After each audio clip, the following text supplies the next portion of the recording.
Hi everyone, and welcome to this video.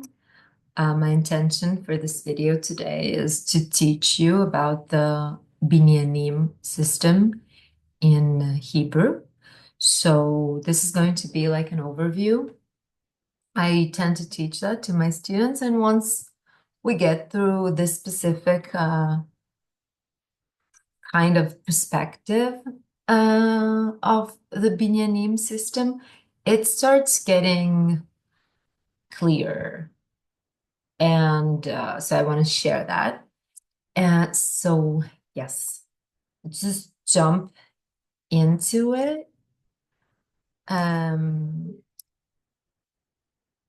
so I hope this helps. And yeah, I'm just going to find the.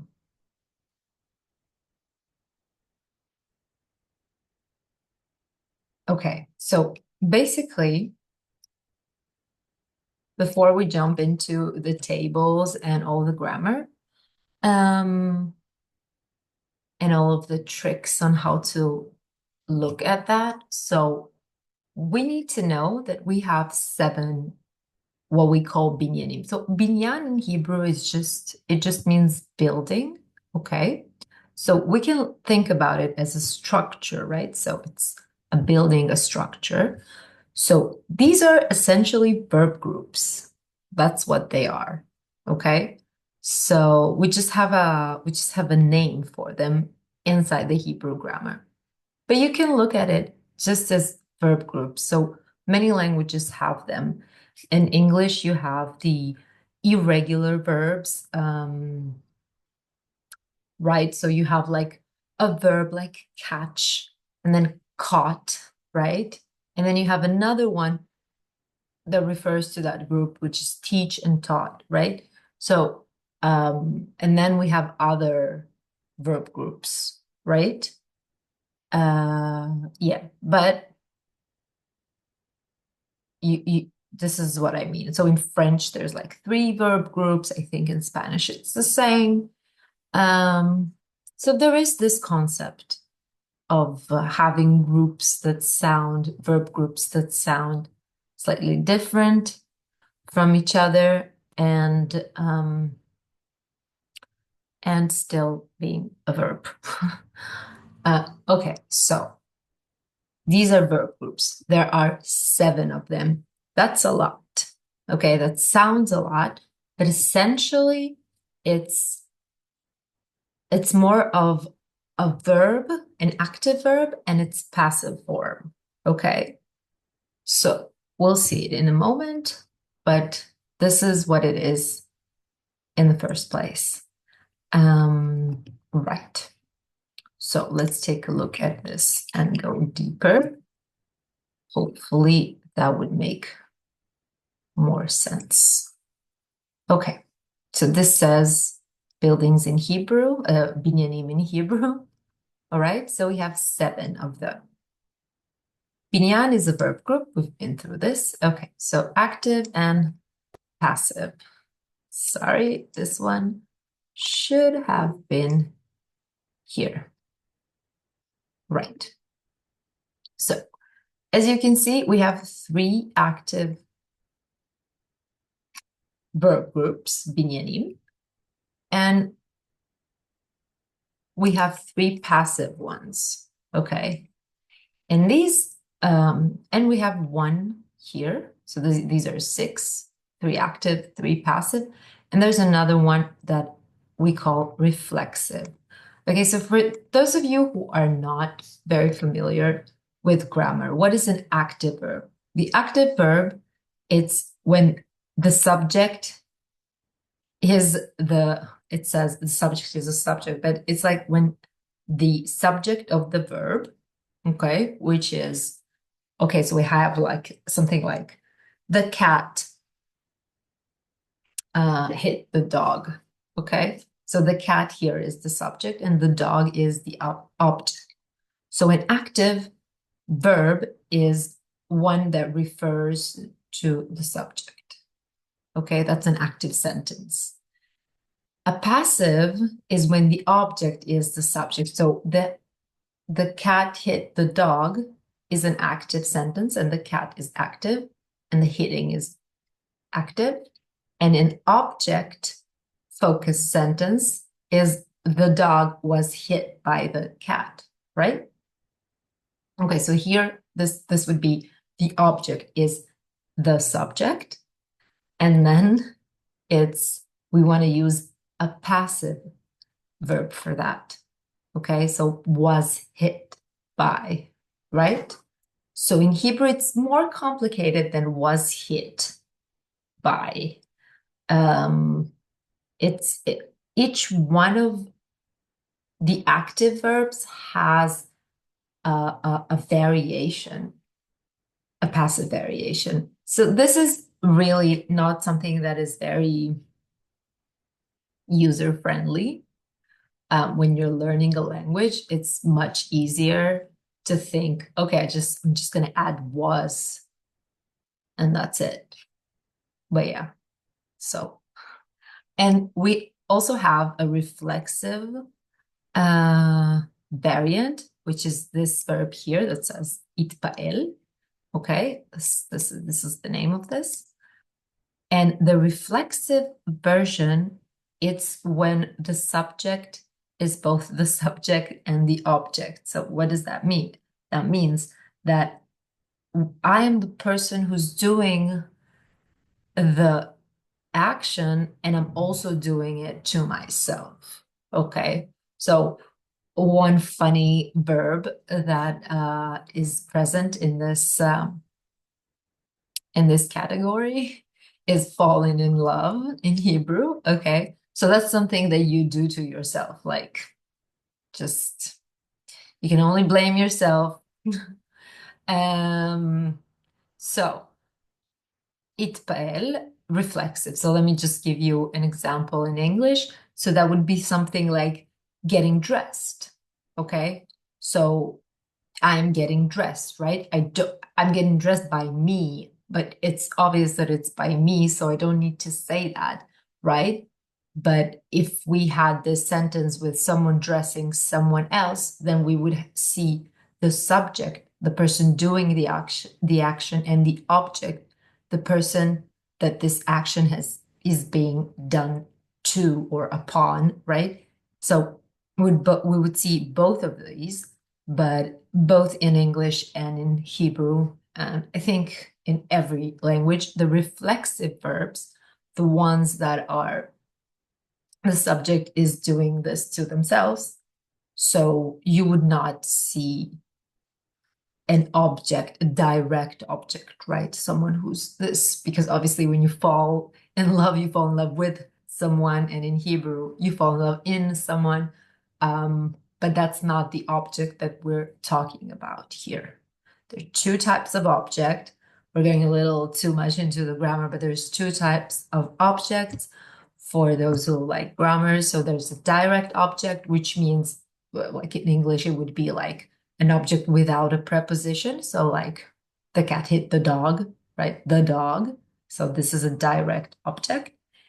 And fall in love with someone is an indirect object. And we can see that just by the fact that if there is a preposition present or there isn't one.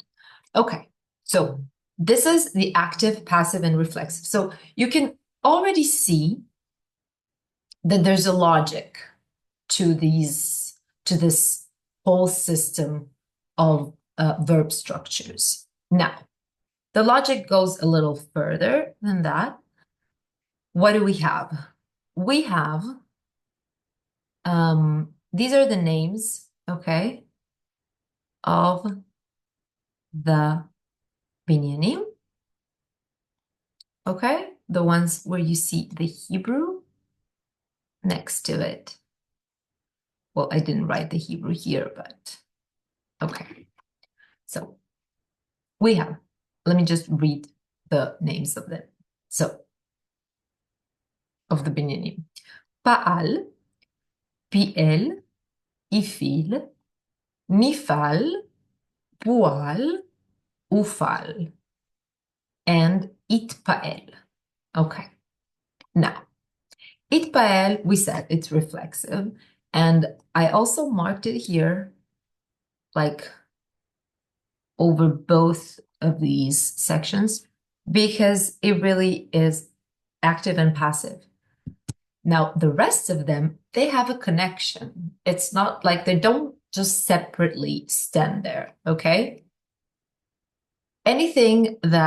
Almost anything, okay, that has a pa'al version also has a nifal version, okay? So they work together. Like pa'al is friends with nifal, and PL is friends with pual. If'il is friends with ufal. And If'al is the selfish kind of character. So it's friends with them with himself or herself. Well, it's a verb, it's masculine in Hebrew, so we'll say with himself. But yeah, they connect. So just let's see it in an example. So I have a pa'al would be to control, would be lishlot, okay? And then the nifal would be leishalet, be controlled, okay? Yeah, PL, just to give examples, PL would be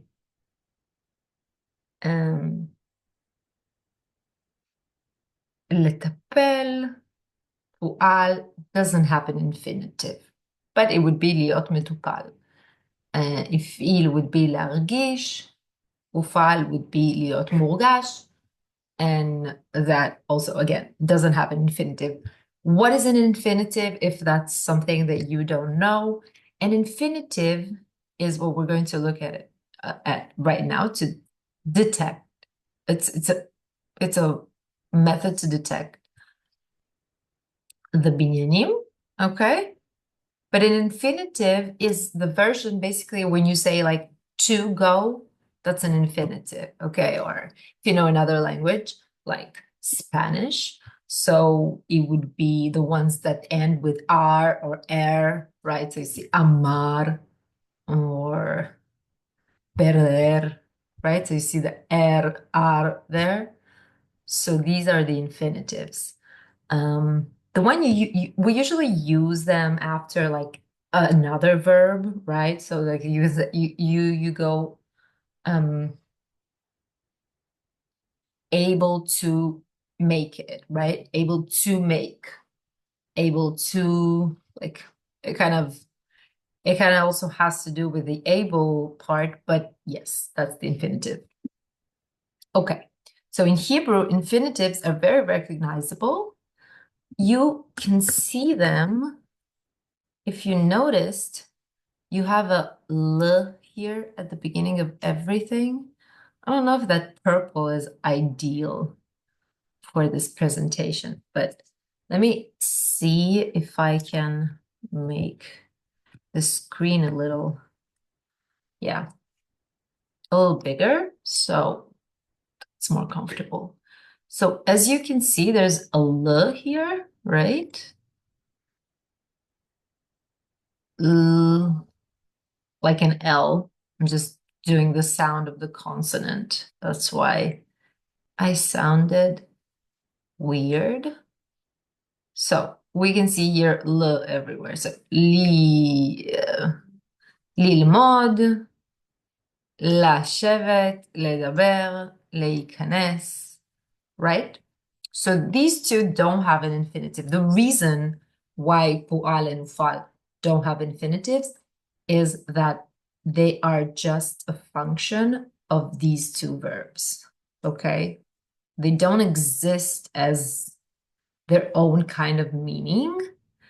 This one specifically, even though I did put it in the passive section, it has like a few, it's a closed list, but it has a few verbs that are active, okay? They are active and that they don't have an equivalent in the active section because their activeness is purely in this verb group. Okay, so these are things like the one I wrote here, להיכנס. להיכנס is to enter. So אני רוצה להיכנס. I want to enter. And so this is an active verbs and an active verb to enter. Okay. Some of them, honestly, are not so active. Like there is one להישאר, which means to stay. I don't know what's so active about it, but it doesn't have an equivalent in the active section, which is here. I don't know. I think some linguistic work can be done on discovering what the hell are non-active, like active verbs doing in a non-active structure. But for now, we just have to know that this is the reality. Okay, so let's go through them because there's a lot of ch's or x's here and a lot of in here, and we don't know what it means. So what I try to do here is basically the x's are places where we put consonants. Okay, so for those of you who are familiar with the root system in Hebrew, which is called shoash, shoash is root in Hebrew. So we put the x's are places where we put the root. Okay, and the hey places like these ones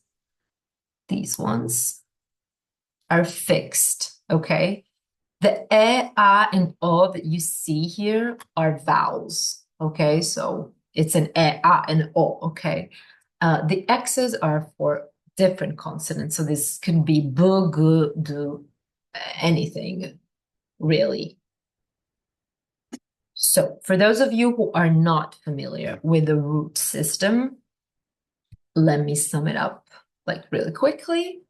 There is in Hebrew all words essentially. I mean, there's exceptions, but all words essentially are built from a system of semantics. Okay, like there's more of a meaning attached to words. So there are 3 letters for every meaning.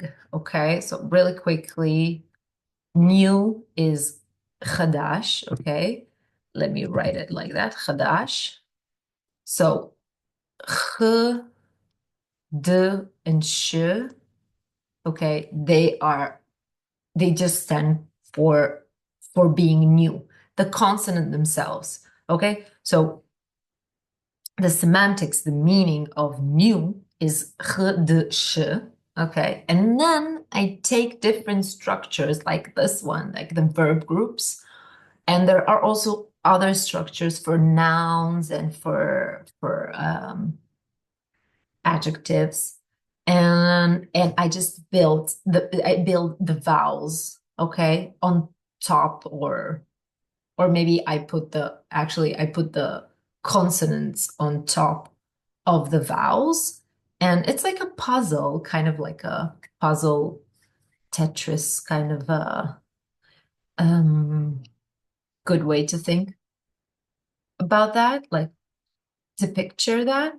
And yeah, so like for example, to get yourself something new, okay, so you say להתחדש, see the חדש, a month, okay, a month, which is something new, is chodesh, okay. Yeah, goes a little deeper with the month there, but still. חדש, להתחדש. Innovation is חדשנות. Okay, so you get the idea. We also have them like with other not non-Semitic languages, but in Semitic languages, the root is very evident, very, very evident. Okay, so this is where we put them. We put them in this X, X, and another X. Sometimes there are 3 X's in some infinitives, and other infinitives like this one, which is essentially an exception, okay? Usually you will have 3 in the full version of a verb group, you will usually have 3, but this is an exception. Just wrote it because these are very, very common verbs that come in these exceptions. So we better learn the structure of the exception because yes, most common verbs. I don't know if most common verbs come in this exception, but all of the verbs that are in this exception are very common and practical. Okay, so these ones are the ones where you only see 2 consonants, okay? That means something was omitted, right? Something was dropped. All right. So let's just go over them and see because there's examples. Lilmod, okay? So the li tells me I'm an infinitive, okay? The first one tells me I'm an infinitive, that's why I'm li, okay? Then put this root, a consonant, and a consonant, and put an o in between, and I will be a verb group called pa'al. I will be a normal verb in the verb group called pa'al if you do this. Okay? So we have things like lilmod, lirkod, lishlot. So this is how you can recognize if something is pa'al. You can just start by li and then make sure there's an o. And that's it. That's pa'al. That's a regular pa'al, which is very productive. Like it's not productive actually. So when we say productive, that means like there are new words that come into this category. Not very much. Even I think maybe even just no. This one is the productive one, PL, but I digress. Okay, so the next one, which is the exception, you see, lashir, lagur. Lashir is to sing, lagur is to live. So we can see here, start with la, put a consonant here, put a consonant here, and I will be of this verb group, okay? Or with u. So this is not something to build, right? It's not like I'm saying put a consonant here and then put a consonant. You don't really build them. We already have the verbs, right? You just have to learn them. But it can help you understand the verb that you already have. Like, okay, so I have this structure with an u, and then I hear a verb like la tous, okay, which matches perfectly this structure. So I know this one is of the verb group pa'al, and therefore, if I know the conjugation of pa'al, I know how to conjugate it, right? Same goes for PL, okay? So PL is a verb group that starts with le, and then you insert a consonant, you have a, you insert a consonant, you have e, and then you finalize the whole word with another consonant. So that's something like ledaber, לשלם, לחפש, okay? הפעיל. So הפעיל, להרגיש. As you can see here, there's a ha here, but like we do, like the proper way is to say lehargish, but nobody really says that. Every time you see hey, you can just drop it, honestly, and just like pronounce ah. Yeah. So, but you see here you had like a e. Okay, so the structure of the verb is le a e. Okay, you want to notice the vowels because the consonants are variables. Okay, you can change them, but the vowels are the real structure. Okay, so le a e is the structure of PL. Le a I, here is le a, then you put something, I, and then you put something, right? So le a I is ifil, okay? That's the real structure, the vowels. להעי, להרגיש, להשלים, להדפיס. It's to print. Okay? Yeah. Okay, let's go further. Let's go to נפעל. We see להיעאה.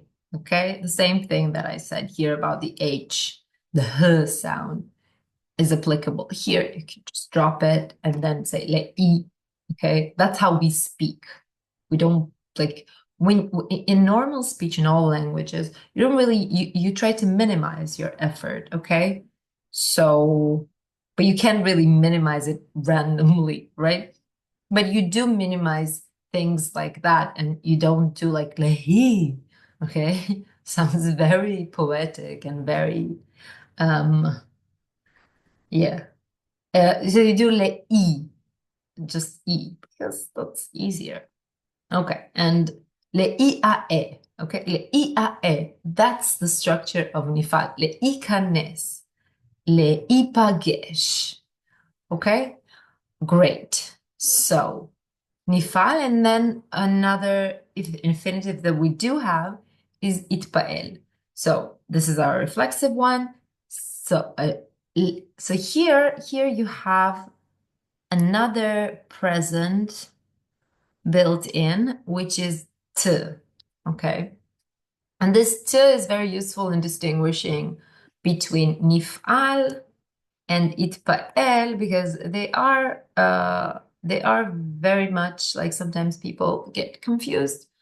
Because you have le'i'a'e and then itpa'el is le'it'a'e, okay?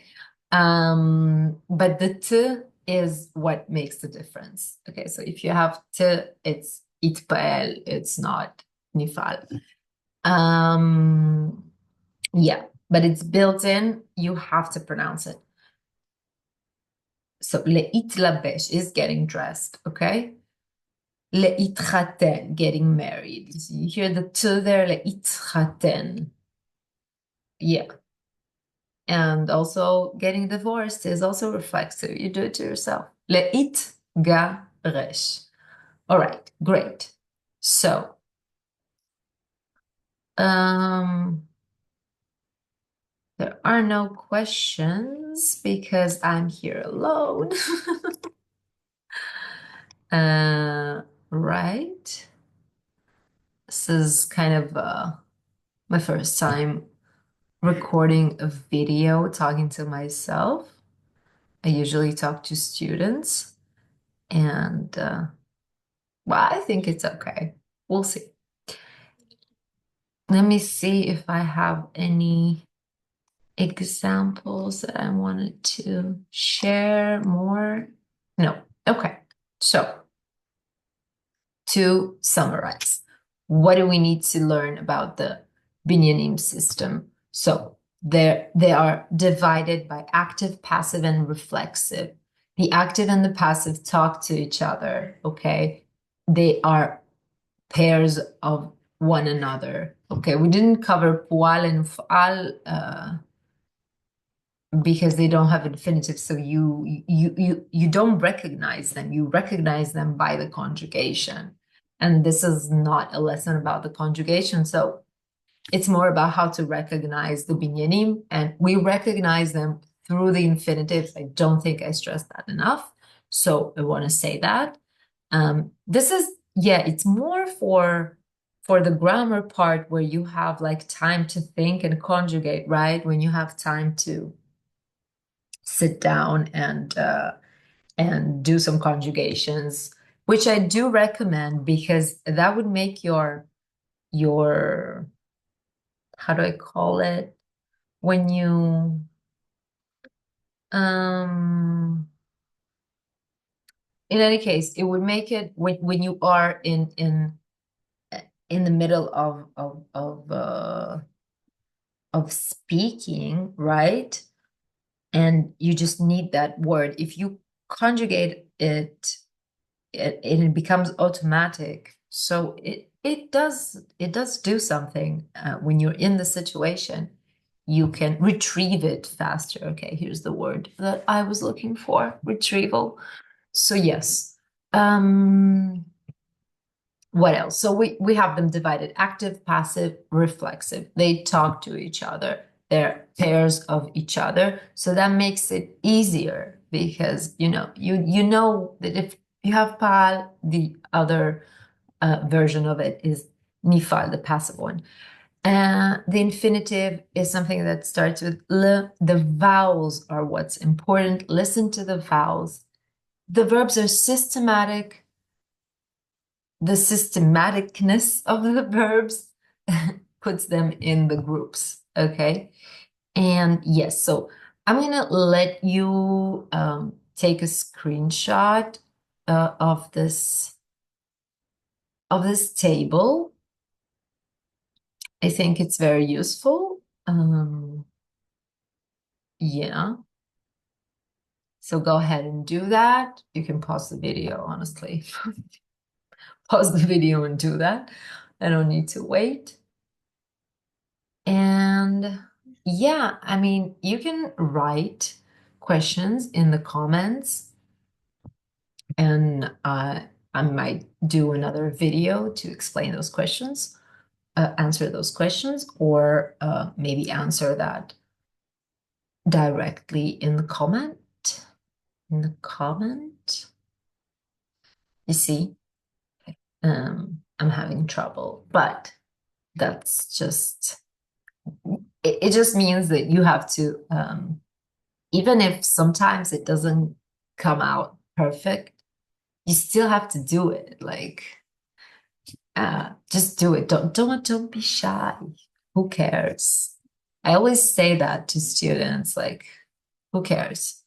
Because, if you're here learning a second language, that's it. Like, most people don't know a second language, so we're good. We don't need to be shy or self-conscious about like not having the right accent, not saying the right word, not saying the right grammar. This is a grammar lesson, but still it's more of a tool. Grammar needs to be looked at more as a tool than like, as something so scary that if I don't do it perfectly, then I don't know, the world is not going to accept me and everybody's going to make fun of me.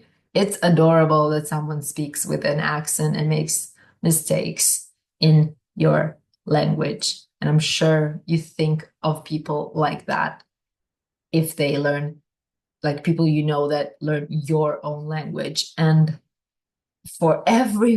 if you are not that person, then, well, you need to get checked because it is adorable. Okay. So now after I have given my psychological advice to people, if you want to take a screenshot of this, understanding what active, passive, and reflexive stands for, this is also available. And I think I'm going to finish the video now.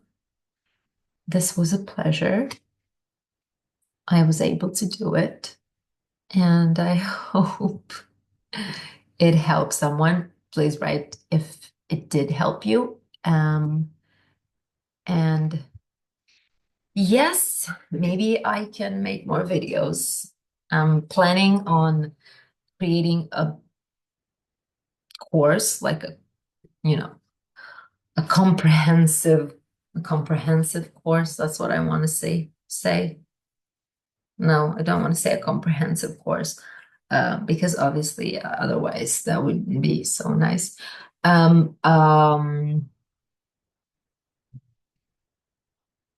course. I'm planning. Yes, this is very spontaneous, so none of this is scripted and staged, so I have to figure it out while I'm speaking. So, in any case, I'm saying in any case many times because in Hebrew, for saying anyways or anyway, you say in any case, which is bechol mikre. So that's why you hear me say in any case tons of times. And I shouldn't be saying that because we're speaking English here. Well, what was I saying? I'm saying that I am building a course, a grammar course. I'm still thinking about the different categories, but I want to come up with a few courses for grammar, especially. Um, And yeah, so it would be very helpful to know if you connected with this material, if that made sense to you, if there are any other topics that you would want me to cover, topics that you struggle with. And I'll do that, and that will be in the course, or maybe I can just post a video about it. So yes. I hope this was good and see you in the comments. Bye bye, להתראות.